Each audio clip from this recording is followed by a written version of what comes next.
Hi hello नमस्कार, कसे आहात तुम्ही सगळेजण? छान आहात ना? तर हे बघा आमच्या घरातील बेलाचं झाड.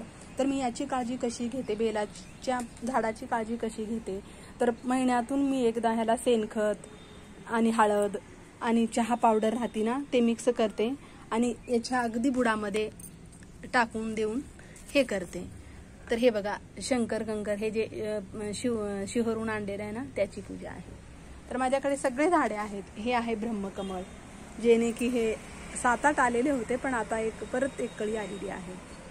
आणि हे बघा ह्या तुळशी, हे परत एक छोटंसं बेलाचं झाड, हे आवळ्याचं झाड, हे बघा हे शमीचं झाड. शमीच्या झाडाची बी काळजी कशी घ्यायची मी तुम्हाला पुढच्या व्हिडिओमध्ये नक्की सांगेल.